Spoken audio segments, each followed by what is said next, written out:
दोस्तों, हम जानते ही हैं कि इंसान जन्म लेने से पहले माँ के गर्भ में 9 महीने समय व्यतीत करता है। बच्चा जब माँ के गर्भ में पहली बार आता है तो माँ बच्चे के इस संसार में आने से पहले कई सपने बुनने लगती है, लेकिन आप जानते हैं कि बच्चा अपने माँ के गर्भ में क्या सोचता है और उसे गर्भ में क्या सजा भोगनी पड़ती है। अगर नहीं तो मेरे वीडियो को अंत तक जरूर देखें। जीवन मृत्यु, स्वर्ग नरक, पाप पुण्य और शिशु को माँ के गर्भ में आने से क्या क्या कष्ट भोगने पड़ते हैं और वह किस प्रकार भगवान को याद करता है और उसके मन में दिमाग में क्या क्या बातें चलती हैं, ये सब गरुड़ पुराण में बताया गया है।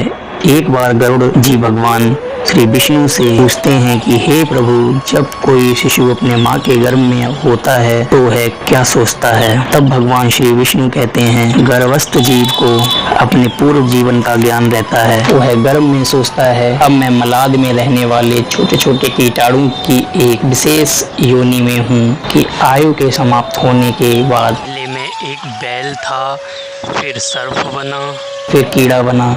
इस प्रकार उसको गर्भ में पूर्ण ज्ञान रहता है। उसे याद आता है, मैं दूसरे को छलने का विचार करता रहता था, मैंने शरीर की रक्षा करने के लिए बहुत छल कपट किए। फिर इसको याद आता है कि मैंने पहले कितने लोगों का बुरा करके धन इकट्ठा किया था, पर उस धन का उपयोग मैं नहीं कर सका, ना मैंने कभी पूजा पाठ किया। तो वह अपने को कोसता है कि मैंने अपने धन में से किसी को दान भी नहीं दिया, मैंने अपने माता पिता की सेवा भी नहीं की और मेरा सारा धन मेरे पुत्रों ने ले लिया होगा, मैंने कोई पुण्य किया ही नहीं। दोस्तों, पृथ्वी पर जन्म लेने वाला कोई राजा हो या सन्यासी और ब्राह्मण हो या गरीब, वह मरने के बाद फिर नहीं दिखाई देता है। जो इस धरती पर आया है उसकी मृत्यु निश्चित है और इसके बाद शिशु रोने लगता है और भगवान से प्रार्थना करता है कि मेरे जन्म के बाद मुझे दोबारा फिर से मरना है तो मेरा जन्म क्यों हो रहा है भगवान, अगर संभव हो तो मुझे इस जीवन मृत्यु के चक्कर से मुक्त करिए।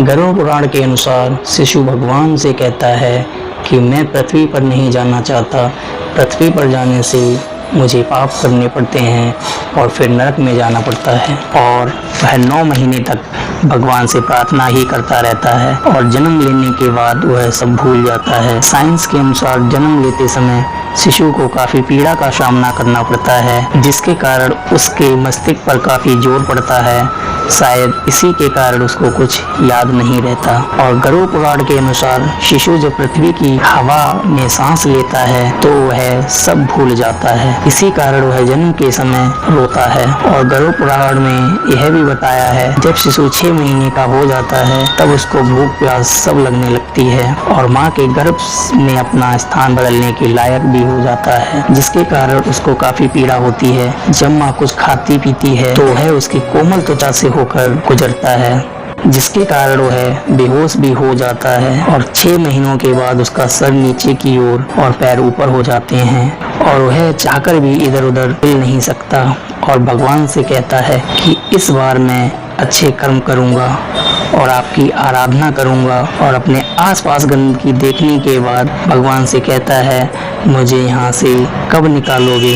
शिशु गर्भ में जो सोचता है उसका वैसे ही विचारधारा वाला शरीर लेकर उत्पन्न होता है। अगर गर्भ में सोची गई बात सांसारिक कार्यों में वह भूल जाता है तो मरने के बाद जब वह दोबारा गर्भ धारण करता है तो उसे वह सारी बातें याद आने लगती हैं। दोस्तों, अब आप समझ ही गए होंगे कि शिशु माँ के गर्भ में क्या सोचता है। अगर मेरी वीडियो आपको अच्छी लगी हो तो लाइक करें, शेयर करें और आप अगर मेरे चैनल पर नए हैं तो प्लीज़ सब्सक्राइब करें।